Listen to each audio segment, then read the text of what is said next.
Buenos días a todos. Vamos a iniciar hoy una serie de clases que van a tratar sobre el negocio jurídico.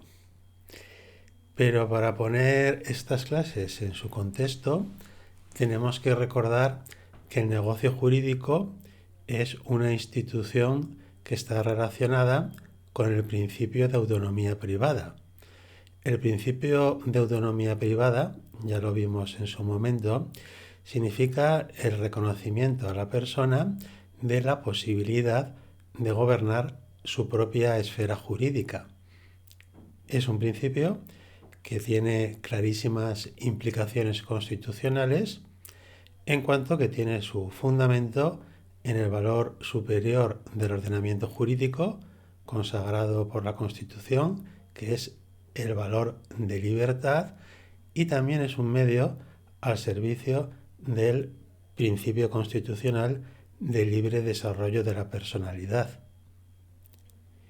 Decíamos que el principio de autonomía privada tenía tres instituciones básicas.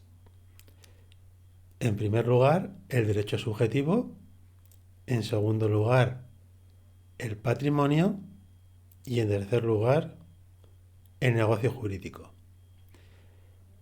El negocio jurídico es la posibilidad que se reconoce a la persona de constituir, modificar o extinguir relaciones jurídicas, las cuales producen efectos en la medida en que son queridas por ella o por ellas, cuando se trata de un contrato, que es el negocio jurídico más importante a nivel cuantitativo. Por ejemplo, dos personas se ponen de acuerdo para arrendar una vivienda. El negocio jurídico es el contrato de arrendamiento y da lugar a la constitución de una relación jurídica arrendaticia, por un lado entre el propietario arrendador y por otro lado entre el inquilino. El negocio jurídico puede también modificar una relación jurídica ya constituida. Por ejemplo, siguiendo con el caso que hemos visto, es posible que el arrendador y el inquilino cambien las condiciones del contrato. Por ejemplo, el precio. Y es posible también que el negocio jurídico extinga una relación jurídica. Por ejemplo, el arrendador y el inquilino se ponen de acuerdo para extinguir o poner fin a la relación jurídica arrendaticia que en su momento crearon. El Código Civil no contiene una regulación legal del negocio jurídico, como en cambio sí que contiene el Código Civil alemán. El negocio jurídico en nuestro país es pues una creación doctrinal y jurisprudencial que se construye por vía de deducción, teniendo en cuenta las normas de los concretos negocios jurídicos que sí que están regulados y sobre todo teniendo en cuenta las normas del contrato. Tiene pues un carácter abstracto y por eso se ha discutido incluso su categoría y si se debe o no enseñar en primero. Yo pienso que sí, porque tiene una gran importancia conceptual en cuanto que forma la mente del jurista para conceptos básicos que le van a acompañar toda la vida y además sirve de premisa importantísima para el año que viene, en Derecho Civil 2, estudiar la teoría general del contrato.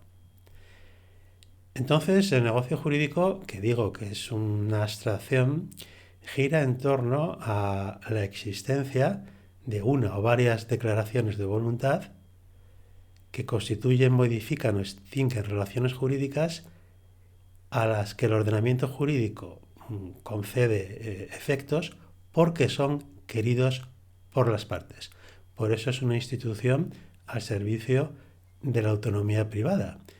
Y por ello, el elemento esencial de todo negocio jurídico es siempre el consentimiento. De ahí la unión entre negocio jurídico y libertad. Vamos a examinar el negocio jurídico en esa primera vertiente de instrumento que posibilita la constitución de relaciones jurídicas.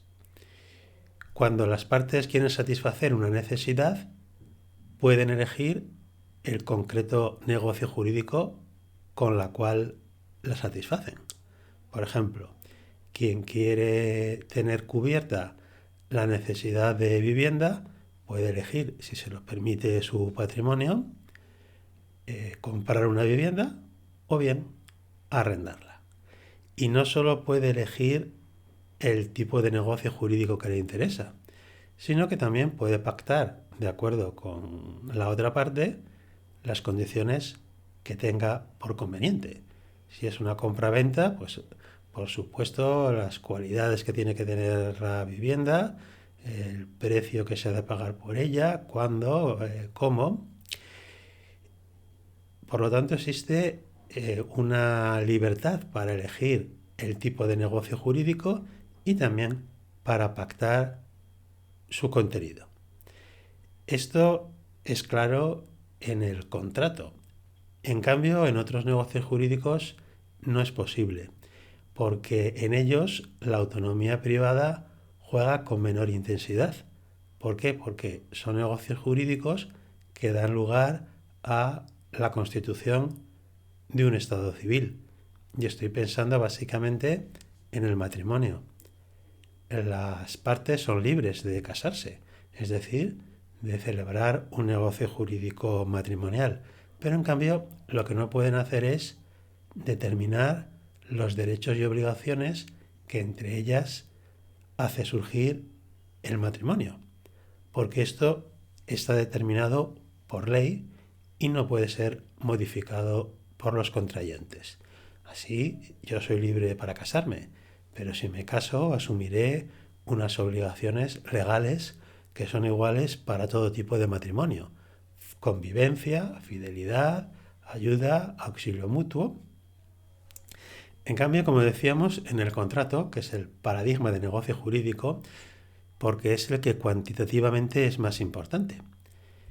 Alguien podrá casarse o no y se podrá casar alguna vez o algunas veces, pero es evidente que celebrará numerosísimos contratos a lo largo de su vida, desde un billete de autobús para venir a clase, un contrato de compra de cualquier alimento, en fin, cualquier entrada a un espectáculo, etc.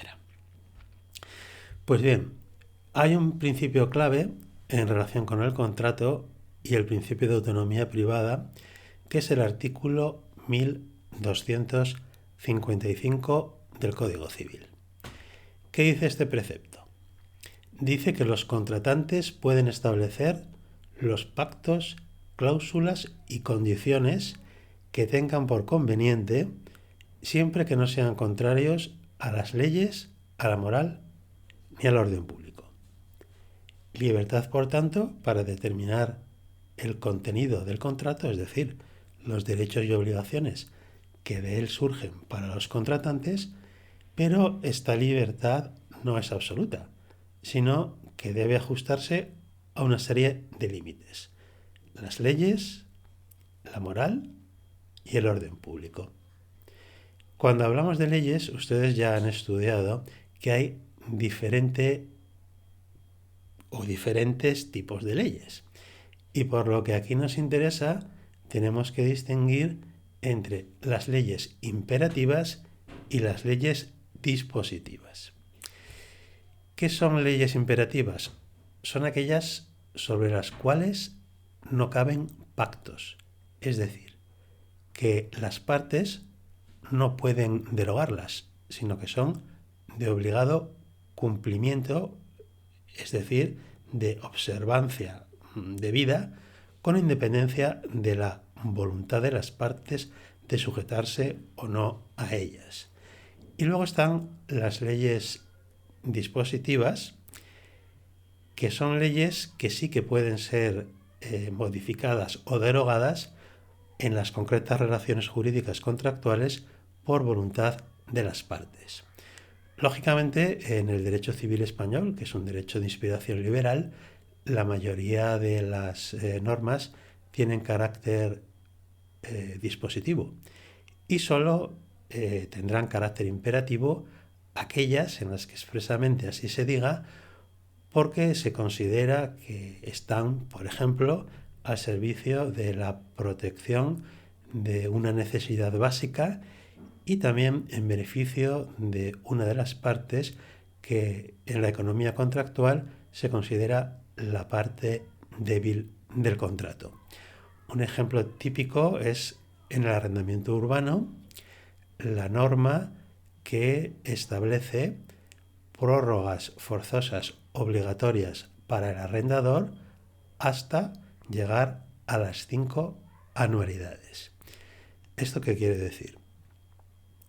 Que si alguien alquila una vivienda, aunque la alquile por un año, tiene derecho al terminar el año a que el contrato se prorrogue anualmente, es decir, por años, hasta llegar al tope de las 5 anualidades, es decir, 4 veces más, una vez por año.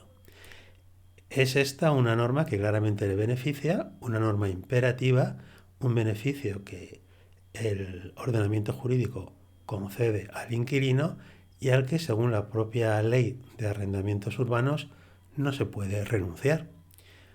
Otro ejemplo característico lo podemos ver en las relaciones en las que interviene un consumidor, al que hay que proteger según el artículo 51 de la Constitución. Existe una ley, que es la Ley General de Defensa de los Consumidores y Usuarios, cuyo artículo 10 dice que no es posible la renuncia previa a los derechos que esta norma reconoce a los consumidores, porque esta renuncia es nula. Un ejemplo que entenderán mejor en cursos posteriores es la norma que declara nulas las cláusulas abusivas, que son aquellas que son impuestas por el empresario y que no son negociadas individualmente, porque son contratos tipo, iguales para todos, y que son contrarias a la buena fe en la medida en que perjudican al consumidor porque causan un desequilibrio importante en los derechos y obligaciones que cada uno de ellos asumen respectivamente. Vamos a poner un ejemplo que quizás ustedes hayan oído hablar. Son las famosas cláusulas suelo. Las cláusulas suelo son unos pactos que se incluían en préstamos garantizados con la hipoteca y que normalmente funcionaban de la siguiente manera. Existía un interés que es variable, porque cuando ustedes piden un préstamo a un banco, pues hay dos posibilidades. Una, que el interés sea fijo, por ejemplo, un 3%, y otra, que el interés sea variable. En este caso, lo que sucede es que se referencia el interés con relación a un índice. Por ejemplo, el Euribor. Se puede poner Euribor más 0,25.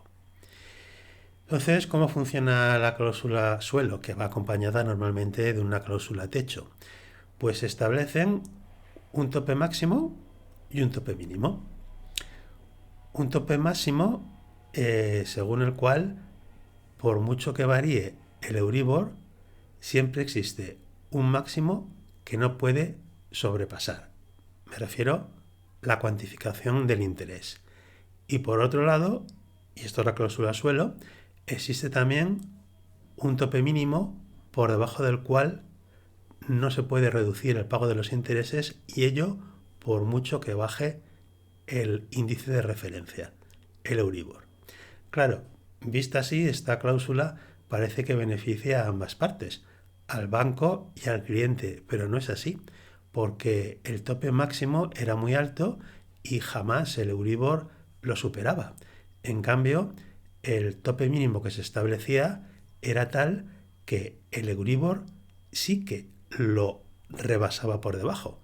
Y aún así, debía de pagarse con respecto a ese tope mínimo. De manera que, ¿qué sucedía?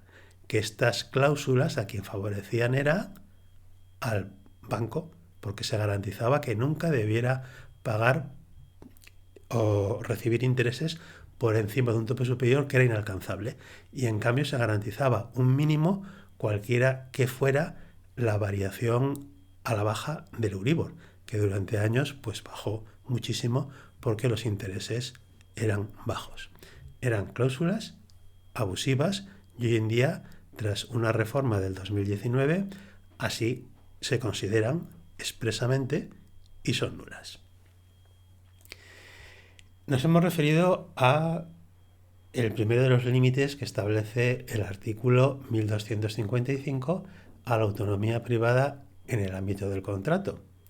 Pero luego también se refiere a unos conceptos que son más difíciles de entender porque son más difusos, como es la moral o el orden público. Desde luego son estos conceptos íntimamente relacionados y que dependen de los valores fundamentales de cada sociedad en un momento determinado. Y hoy en día, desde el marco fundamental de referencia, lógicamente han de ser los valores y los principios constitucionales. Por ejemplo, el principio de igualdad. Por eso no se puede constituir una relación laboral, un contrato de trabajo, en el cual se pague menos estipendio a una persona por el mero hecho de ser una mujer.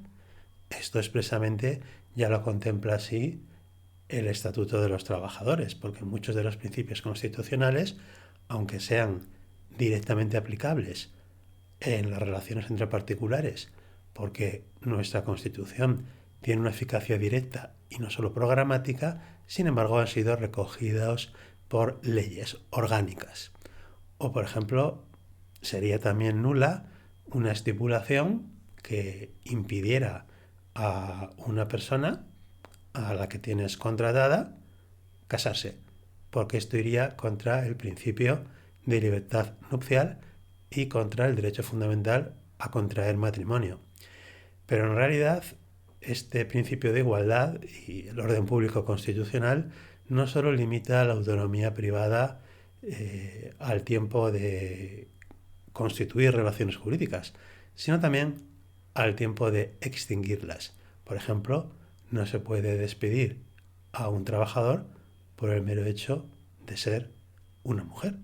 Esto también se recoge expresamente en el artículo o en uno de los preceptos del Estatuto de los Trabajadores. Por último, nos referiremos a el plano de la extinción de los negocios jurídicos. Hemos visto que los negocios jurídicos también extinguen relaciones jurídicas ya constituidas. Por ejemplo, se ponen de acuerdo los contratantes para poner fin a una relación jurídica que había sido constituida. Es un contrato que se llama, o un negocio jurídico, que se llama de mutuo disenso, que en los contratos no plantea absolutamente ningún problema. Pero hay negocios jurídicos que por su importancia, porque afectan, como he dicho, a estados civiles, pues no se pueden sin más extinguir por el mutuo disenso, o al menos así ha sido tradicionalmente. Por ejemplo, el matrimonio no se puede extinguir por el mero consentimiento de los cónyuges, sino que tradicionalmente se ha exigido que se dictara una sentencia judicial firme. Ahora bien, desde el 2015 este principio ha sido matizado desde el momento en que se ha admitido el divorcio notarial en el caso de que no haya hijos menores ni mayores discapacitados a cargo de los cónyuges.